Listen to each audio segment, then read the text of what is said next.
The massive station floating around Centauri Prime looked like a metal city in space. Ships from hundreds of different worlds docked at its ports every day. Today was different, though. Today, the Galactic Council would decide the fate of an entire species. Captain Jake Morrison sat in the defendant's chair and looked around the enormous chamber.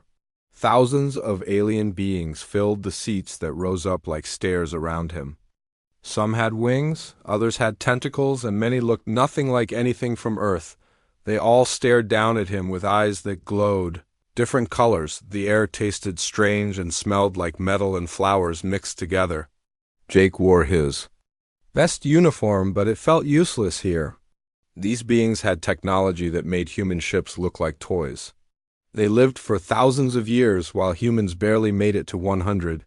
Yet here they were, afraid of what humans might do next. Speaker Vexthari stood at the center podium. The tall blue creature had 4 arms and spoke in a voice that sounded like music and thunder at the same time. "We gather today to address the human problem," it announced. "For 30 Earth years, this species has caused nothing but trouble." Jake wanted to speak, but the rules said he had to wait. Admiral Lisa Carter sat with the human delegation in a special section. She caught his eye and nodded. They both knew this day would come. Humans had made too many enemies too fast. "The charges are serious," Vexthari continued. Unauthorized terraforming of 12 worlds, violation of 3 sacred sites, aggressive expansion into restricted zones, creation of artificial intelligence networks that threaten established order. The speaker's voice grew louder with each word. "Most dangerous of all, they refuse to follow our guidance." A creature that looked like a living crystal stood up. "The humans terraform dead worlds and make them green," it said in a voice like breaking glass. "They do not ask permission. They do not follow the old ways. They change everything they touch." Another alien rose from its seat. This one had 8 legs and purple skin. "Their artificial minds think faster than our greatest scholars. They solve problems we have struggled with for centuries, in years, not decades." "It is not natural," Jake bit his tongue. These aliens had the power to destroy Earth with a thought. But they were scared of humans who just wanted to build better lives on empty planets. They were afraid of computers that could help cure diseases and solve hunger. Dr. Kevin Hayes sat next to Admiral Carter. The scientist had spent his whole career studying alien life. He knew more about these species than most of them knew about each other.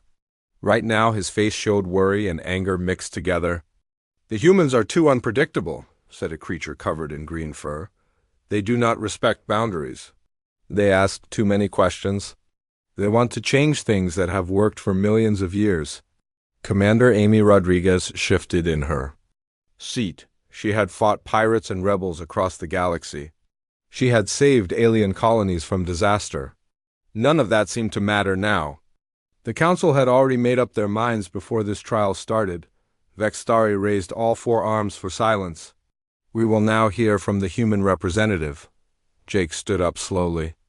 The chamber fell quiet except for the humming of air recyclers and the distant sound of ships docking. "Honored Council," he began, "humans have always tried to help.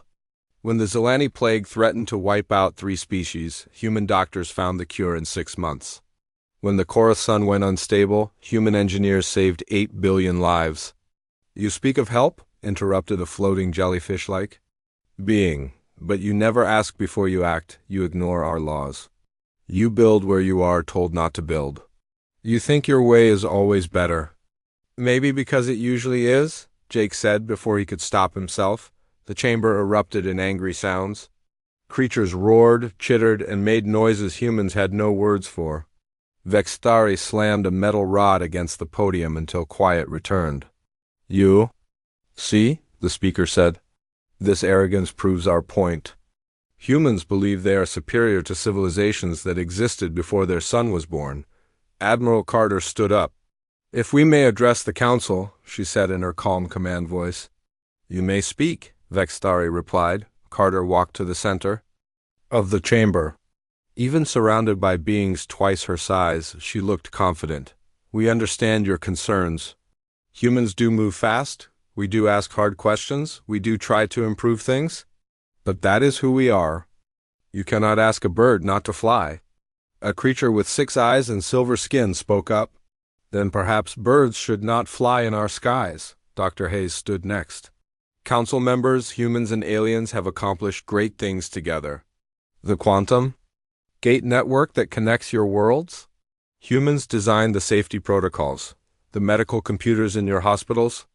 Human programming prevents them from making deadly mistakes. We are not your enemies. You are chaos, replied the crystal being. Order has kept the galaxy peaceful for 10,000 years. Humans bring disorder wherever they go. Commander Rodriguez finally had enough. She stood and spoke without permission. Your order is stagnation. In 30 years, humans have solved problems you ignored for centuries. We have healed worlds you said were dead forever. We have turned wastelands into gardens. If that is chaos, the galaxy needs more of it. Security drones moved toward Rodriguez, but Vexthari waved them away. The human speaks truly. You do cause change. Change we do not want. Change we fear will destroy everything we have built. Jake looked at the faces around him. Fear, that was what this was really about. These ancient civilizations were terrified that young, energetic humans would replace them. They were probably right. The vote will now commence, Vexthari announced. All in favor of expelling humanity from Galactic Council space. Species after species cast their votes. The Ethereal Collective voted yes. The Crystalline Hegemony voted yes. The Biosynthetic Commonwealth voted yes. On and on it went. Jake counted them. 847 votes for expulsion. Only 3 abstentions from minor species who probably feared being next. The motion passes, Vexthari declared. Humanity has 72 standard hours to remove all personnel, ships, and installations from Council space. Any human presence. After that deadline will be considered an act of war. The chamber filled with satisfied sounds from most species. A few looked uncomfortable but said nothing. Admiral Carter gathered her delegation and started toward the exit. Jake paused at the chamber doors and looked back at the assembled aliens. You are making a mistake, he said quietly but clearly. A very big mistake. Vexthari tilted its head. Perhaps, but it is our mistake to make. As the humans left the station, none of them spoke. They all understood what had just happened. Humanity was alone again. But this time, they had learned things about technology and space that most species could not imagine. This time, being alone might be exactly what they needed. 15 years had passed since the last human ship left Council space. Commander Tony Williams flew his patrol route along what used to be the human border. The space felt empty now, like a house after everyone moved away. His sensors showed nothing but asteroids and the occasional trading vessel. The Galactic Council had celebrated for months after humanity's departure. Trade disputes dropped by 60%. Territorial conflicts became rare. The constant stream of new human inventions that made older technology obsolete had finally stopped. Peace had returned to the galaxy. Tony remembered the chaos humans caused. Every few months they would announce some new discovery that changed everything. Faster engines, better computers, medicines that cured diseases thought impossible to treat. Other species could barely keep up with the changes. Now everything felt stable again. His ship's alarm beeped softly. Something had appeared on his sensors for just a moment. Tony frowned and checked the readings again. Nothing there now. Probably just sensor noise or maybe a small asteroid. He made a note in his log and continued his patrol, 3 sectors away. The thing that had triggered Tony's sensors moved through space in ways that should not have been possible. It looked like a ship, but it bent light around itself like water bending around a stone. Inside, Captain Susan Blake sat in a chair that seemed to be made of liquid metal that had somehow become solid. Susan was human, but she was also something more now. Her eyes could see across spectrums that normal humans could not detect. Her mind processed information faster than the most advanced alien computers. She watched the patrol ship through sensors that could look through solid matter. Should we make contact? asked her first officer, Lieutenant Carl Thompson. Like Susan, he had changed during the years of isolation. His body looked human but worked in ways that would amaze any doctor. "Not yet," Susan replied. "They are not ready to see what we have become." Back on the Council homeworld, Dr. Zephyr studied economic reports that made no sense. The scientists belonged to a species known for their analytical minds. They could spot patterns that others missed. What he saw in the data worried him greatly. Innovation had slowed across all member species. Medical advances that used to happen every few years now took decades. Engineering projects that once seemed routine now failed constantly. Even basic problem-solving appeared to be getting harder for everyone. Dr. Zephyr brought his concerns to Counselor Thexara, a leader of the crystalline hegemony. The crystal being listened to the report with what might have been patience. "You worry too much," Thexara said in its glass-breaking voice. "These are just normal fluctuations. Data always varies over time." "But the pattern is clear," Dr. Zephyr insisted. "Every category shows decline.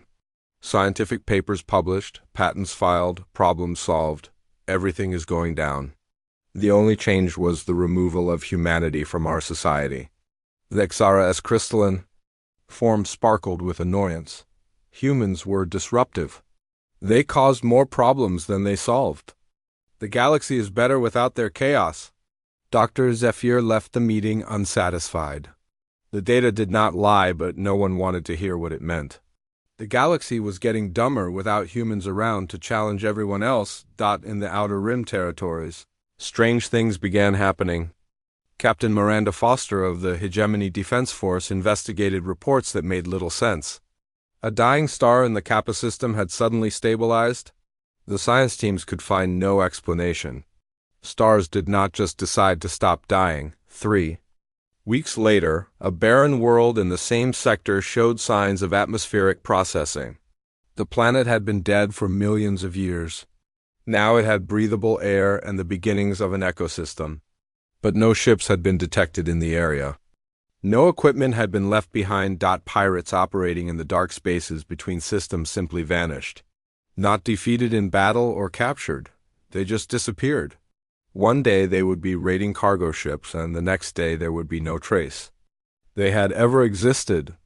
No wreckage, no distress signals, nothing. Commander Rodriguez, now working for Galactic Security, compiled reports from across the rim. Someone was operating out there. Someone with technology that left no signatures on any scanner. Every investigation led to dead ends and more questions. "It has to be humans," she told her superior during a briefing on the council station. Who else could develop stealth technology this advanced? Admiral Peters, a member of the Ethereal Collective, disagreed. "Impossible. Our intelligence networks would have detected any major human activities. They were expelled from our space completely. They have no access to advanced materials or research facilities."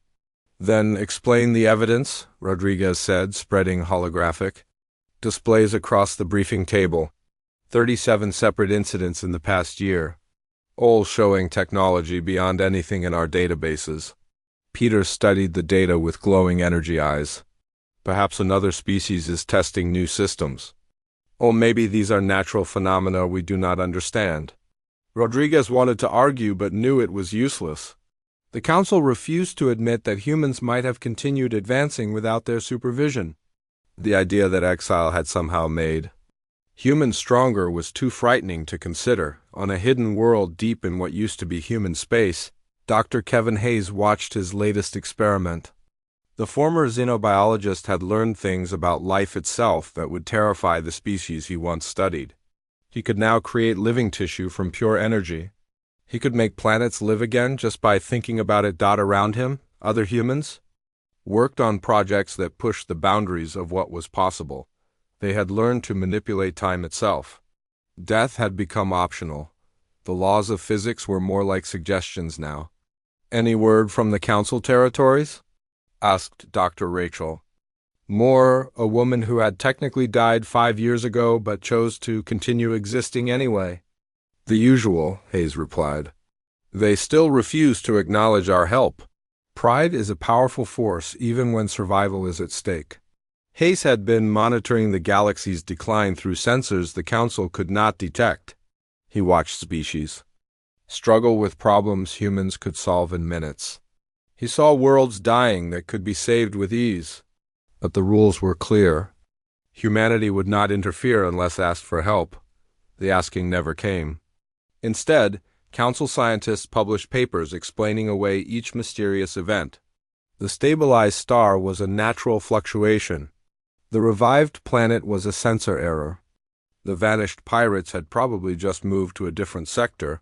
Tony Williams finished his patrol and headed back to base. His report would mention the brief sensor contact, but nothing more. Like everyone else in the galaxy, he had learned not to ask too many questions about things that did not make sense. In the depths of space, invisible human ships continued their quiet work. They repaired critical systems, prevented disasters, and guided lost vessels to safety. They did this without fanfare or recognition.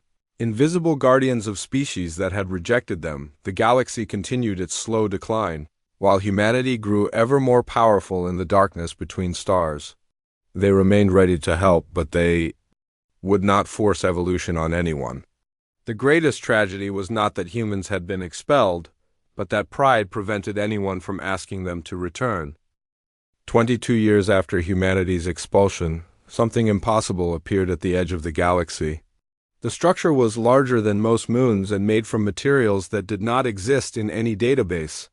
It simply materialized one day as if it had always been there waiting to be noticed. Captain Greg Palmer commanded the nearest Council patrol ship when the sensors first detected the anomaly. His crew stared at their displays in confusion. The readings made no sense. The object showed mass signatures that defied physics. It existed in normal space but also seemed to stretch into dimensions that had no names. "Sir, we are receiving a transmission," reported his communications officer, a nervous young recruit from the Zelani Republic. "Put it through," Palmer ordered. Though every instinct told him this was beyond his training to handle, the voice that came through the speakers was calm and familiar. It belonged to Admiral Lisa Carter, the human diplomat who had spoken at the expulsion trial decades ago. But according to Council records, Carter had died 10 years earlier in a transport accident. "Council Patrol Vessel Harmony, this is Admiral Carter of the Human Confederation. We request permission to address the Galactic Council on matters of mutual importance." Palmer's hands shook as he opened the channel. "Admiral Carter, our records show you as deceased. Please identify yourself properly." A soft laugh came through the speakers. "Death is not as permanent as your species believe, Captain. We have learned many things during our time away. Will you carry our message to the Council?" Palmer agreed because he could think of no alternative. Within hours, the message had reached every corner of Council space. The humans wanted to talk.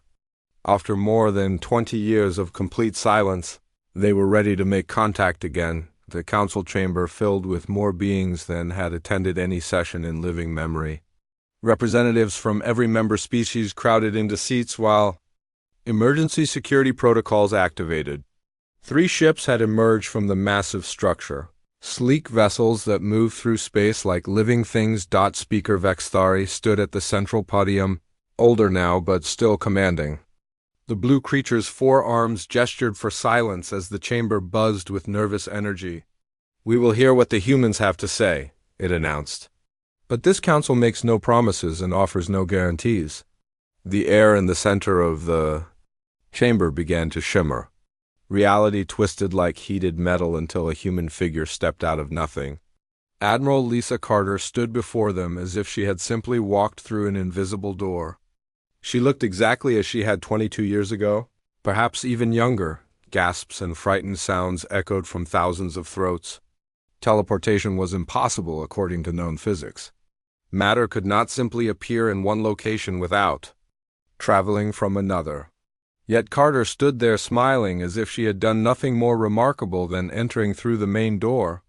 "Honored Council," she said in the same calm voice that had argued for humanity's place in galactic society decades earlier. "We bring greetings from the Human Confederation and an offer of friendship. Counselor Thexara's crystalline form blazed with angry light. Impossible, you are dead. Our intelligence services confirmed this years ago. Carter turned toward the crystal being with amusement in her eyes. Your intelligence services observe only what we allow them to see. We have been quite busy during our exile. We solved some problems that had been troubling us.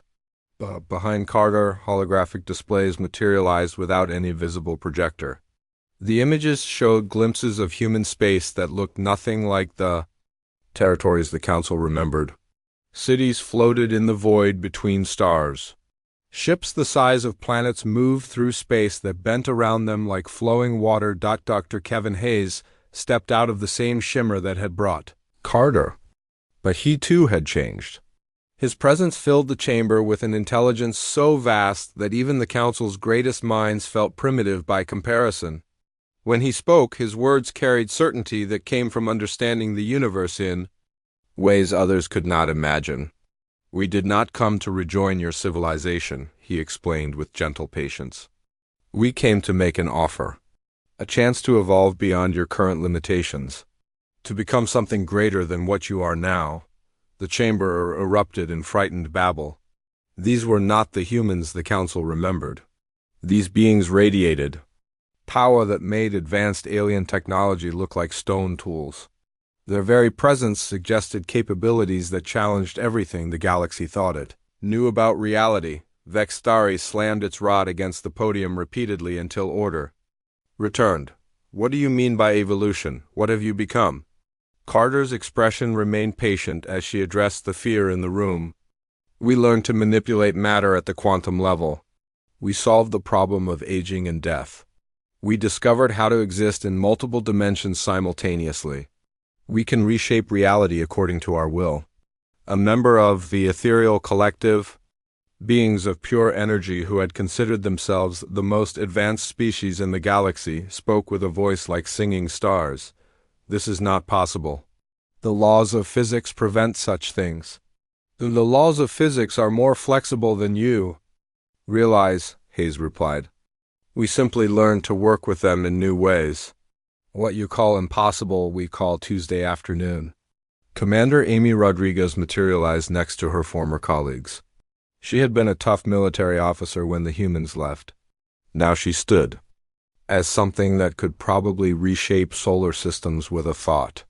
We watched your civilization decline during our absence. We have been helping where we could, preventing disasters, solving problems you could not handle. But we remained hidden because we knew you were not ready for this conversation. The truth hit the chamber like a physical blow. Every mysterious event, every unexplained phenomenon, every miraculous save in the outer territories had been human intervention. The species that had been expelled for being too disruptive had been secretly protecting the galaxy that rejected them. Senator Kixwell of the Korath Empire stood on shaking legs. Why help those who banished you? Carter's smile held genuine warmth. Because evolution should be a choice, not a punishment. We do not abandon children because they fear growing up. What exactly are you offering? Vextari asked with obvious reluctance. Partnership, Hayes replied. We can teach you to transcend biological limitations, to cure diseases that kill billions, to prevent stars from dying, to exist beyond the boundaries of single planets or even single dimensions. We can show you how to become truly alive. The silence that followed stretched for long minutes. Finally, Counselor Thexara's crystal form flashed with determination. We reject your offer. We want nothing to do with whatever you have become. One by one, other council members voiced their agreement. The ethereal collective feared losing their energy-based superiority. The biosynthetic commonwealth worried about obsolescence. Species after species chose the familiar limitations of their current existence over the unknown possibilities. Carter offered. Carter nodded as if she had expected this response. We understand. Fear of change is natural. But our offer remains open. When you are ready to move beyond what you are now, we will be waiting. The three humans stepped back into the shimmer and vanished as completely as they had appeared. The chamber fell silent except for the sound of thousands of beings trying to process what they had just witnessed. Humanity had returned, but they were no longer human in any way the galaxy could understand. They had become something else entirely.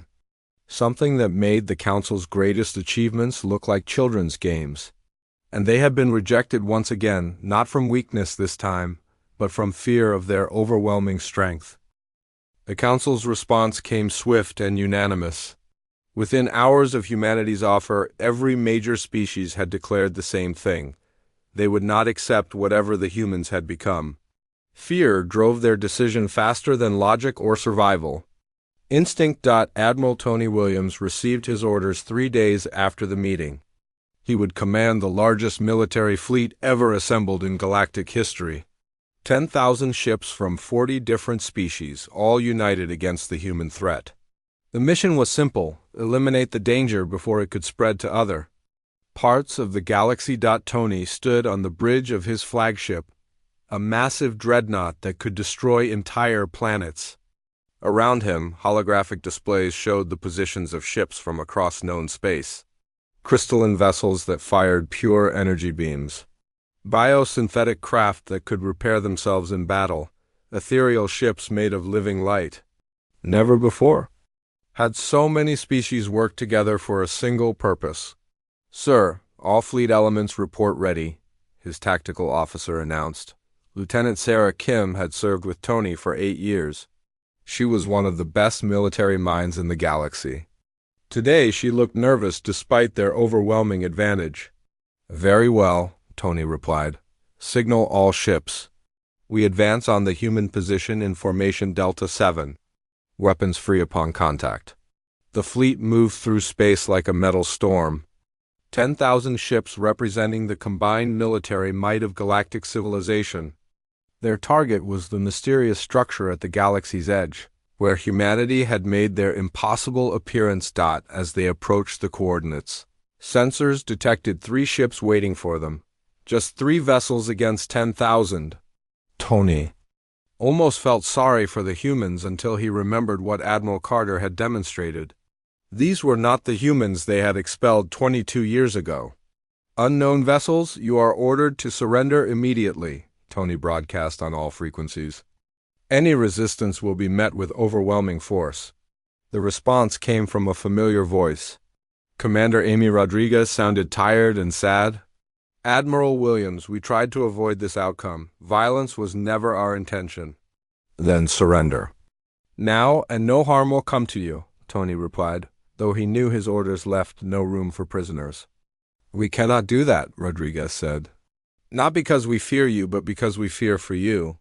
You do not understand what you are trying to fight." Tony signaled his fleet to attack. 10,000 ships opened fire simultaneously. Energy beams, plasma, cannons, quantum torpedoes, and weapons that had no names filled the space between the fleets. The combined firepower could have destroyed a dozen star systems. The human ships did not fire back. They did not raise shields or take evasive action. They simply existed in the same space as the alien weapons. Something impossible happened next. The weapons stopped working. Not destroyed or blocked, but simply ceased to function as if they had forgotten how to be weapons. Energy beams flickered and died. Plasma dissipated into harmless gas. Missiles became inert chunks of metal drifting through space. Tony watched his tactical display in growing horror. Ship after ship reported the same thing. All weapon systems had shut down. Not from damage or interference, but from something that made the technology itself obsolete. "Engineering, what is happening to our systems?" Tony demanded. Chief Engineer Martinez answered with confusion in her voice. "Sir, the weapons are not broken. They just will not work anymore. It is like they have decided to stop being weapons." Across the fleet, similar reports flooded the communication channels. Ships found their faster-than-light drives reverting to simple sublight engines. Advanced computers became basic calculators. Life support systems began failing not from attack, but from incompatibility with whatever reality the humans now inhabited. Captain Susan Blake found herself aboard a human vessel without any memory of how she had arrived there. One moment she had been commanding her destroyer in the attack fleet. The next moment she stood in a room that seemed to be made of crystallized starlight. The ship's captain was a woman who introduced herself as Rachel Moore. She looked human, but her eyes held depths that seemed to contain entire universes. "I apologize for the abrupt transition," she said with genuine sadness. "We tried to warn your people." Susan looked around at technology that operated on principles beyond her understanding. The walls showed views of space that included dimensions she could not name. "What are you now?" she asked. "What you could have been," Rachel replied. "What you still could be if you chose differently." Through the strange walls, Susan could see the alien fleet floating helplessly in space. Thousands of ships that had lost the ability to wage war simply because humanity had decided war should not exist in their presence. "We are not gods," Rachel continued, sensing Susan's thoughts. "We are just very good at solving problems. Your fleet came here to destroy us, so we solved the problem of violence by making your weapons forget how to cause harm?" Susan felt her mind struggling to accept what she was seeing. "How is any of this possible?" "Reality is far more flexible than your science believes," Rachel explained. "Matter and energy are just suggestions. Time and space are tools to be used, not laws to be obeyed. We learned these things during our exile because we had to. Because you forced us to become something more than we were." Admiral Tony Williams watched his mighty fleet drift powerlessly through space. Ships designed to conquer star systems could barely maintain life support. The most advanced weapons in the galaxy had become decorative sculptures. His tactical officers reported that even their communication systems were failing. Then the rescues began. Human ships appeared next to disabled alien vessels. Not the 3 ships that had faced the fleet, but hundreds of craft that materialized from nowhere. They connected to alien ships with technology that looked like flowing metal and began restoring basic life support. Tony found himself transported to a human vessel just as Susan Blake had been. The captain was a man who called himself David Cooper. He looked no older than 30, but spoke with wisdom that suggested centuries of experience. "Your crews will be returned to their homeworld safely," David assured him. "We take no joy in demonstrating our capabilities this way. We had hoped for a different outcome." "What do you want from us?" Tony asked, his voice hoarse with defeat. "Nothing," David replied. "We want to give to you knowledge, healing, the chance to become more than you are. But we cannot force evolution on anyone. It has to be chosen freely." The battle, if it could be called that, lasted exactly 4 minutes and 37 seconds. When it ended, no alien had been killed or even injured. But every surviving crew member had seen technology that made their most advanced science look primitive. They had witnessed power that could reshape reality itself. The alien crews were returned to their ships after basic systems had been restored. No one was harmed, but everyone was changed. They had seen what lay beyond their current existence, and many found their old lives hollow by comparison. Tony Williams filed his report with hands that shook despite years of military training. "Recommend immediate cessation of hostile activities against human forces. Our weapons are ineffective against their technology. Suggest diplomatic solutions to current crisis." The council read his report in stunned silence. Their greatest military effort had been defeated without a shot being fired in return. Humanity had demonstrated power beyond anything in their experience, then returned their people safely home. In the depths of space, human ships resumed their quiet guardianship of the galaxy. They had not wanted to show their true capabilities, but the council had forced their hand. Now everyone knew what humanity had become during their years of exile. The question was what the galaxy would do with that knowledge. 50 years had passed since humanity's quiet departure from galactic civilization. The galaxy that had once celebrated their exile now faced collapse. It was not war or disaster that threatened them, but something far worse: the slow death of progress itself. Dr. Zephyr, now ancient by his species' standards, hobbled into the nearly empty council chamber. The scientist who had first noticed the decline was one of the few beings still willing to speak the truth. His final report contained numbers that could not be argued with or explained away. "Honored Council," he began, addressing the handful of representatives who still attended meetings. "The statistics are undeniable. Our civilization is dying." Speaker Vexthari listened from the central podium. The blue creature was old now, its forearms moving slowly as age took its toll. Behind it, empty seats stretched up like the bones of some long-dead creature.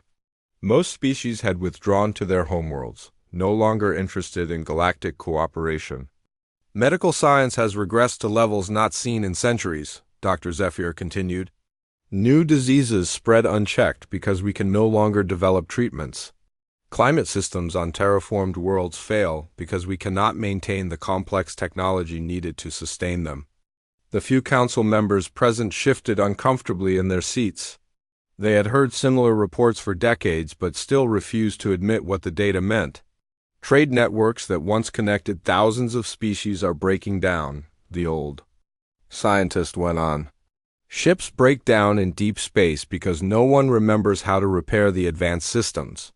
Colonies are being abandoned as life support fails and cannot be fixed." Councilor Vexara's crystalline form had grown dim with age.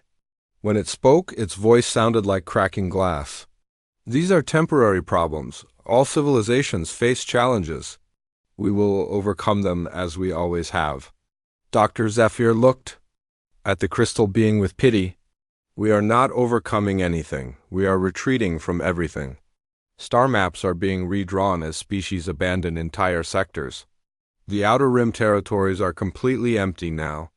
No one can maintain the infrastructure needed to support life there. In the depths of space, human ships continued their invisible work. They prevented stellar collapses that would have destroyed entire systems.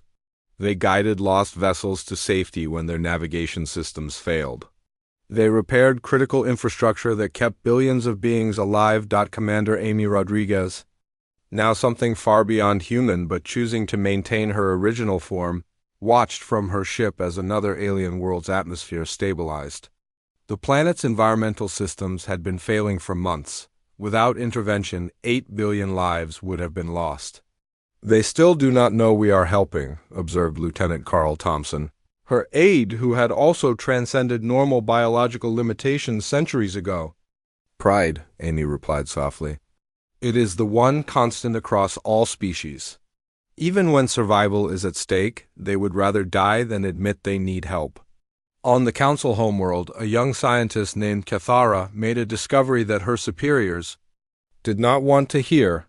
She had been tracking atmospheric interventions across the galaxy, looking for patterns in the mysterious events that kept dead worlds alive. The data showed impossible precision. Repairs happened exactly when they were needed most.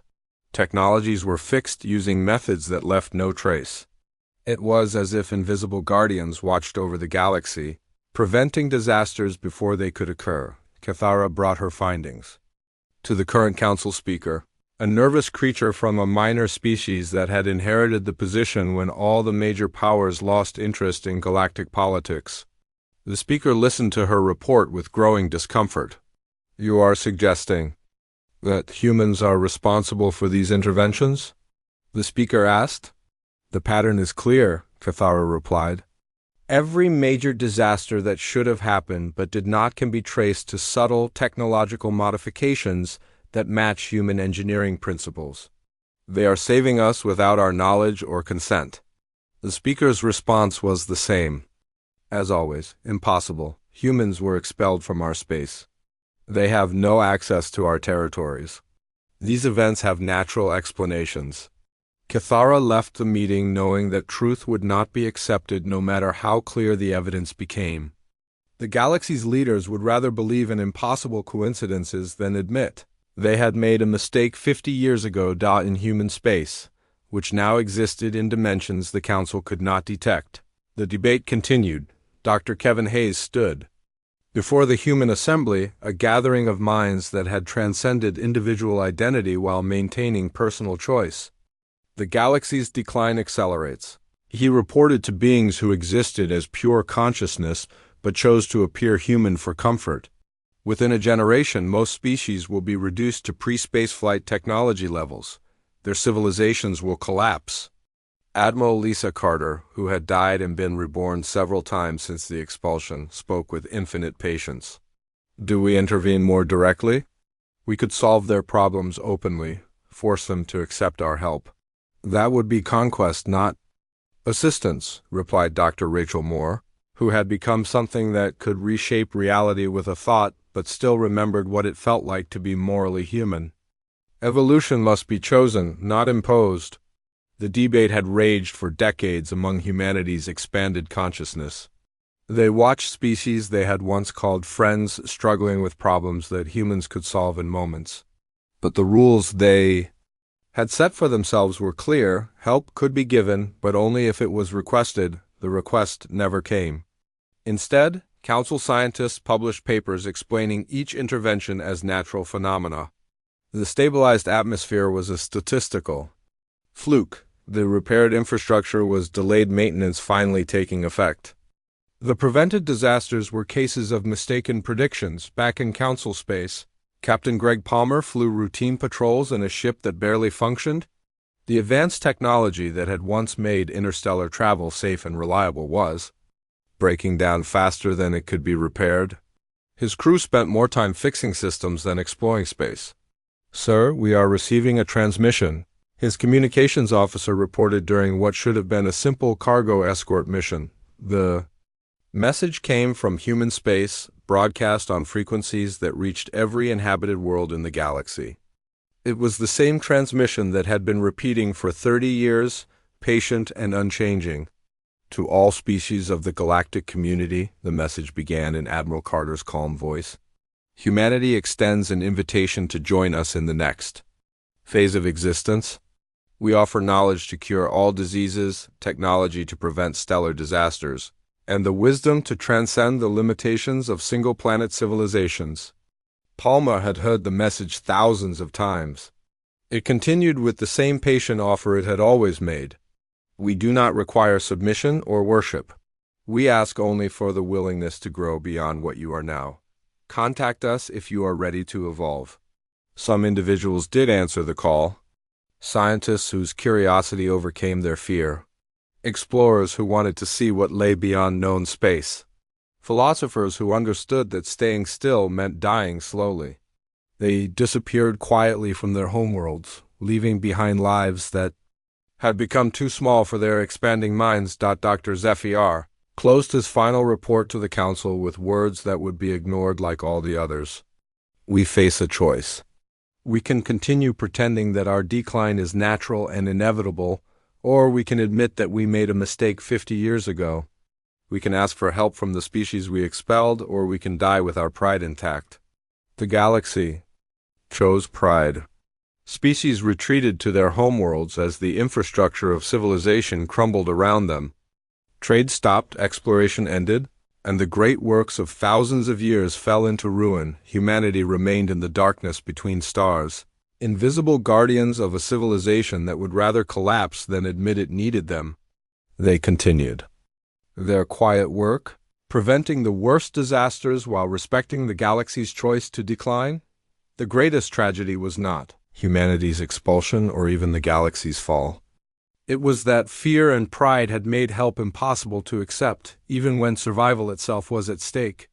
The universe was vast and full of wonders, but some species would never see them because they could not admit they had been wrong about the ones who wanted to show them the way.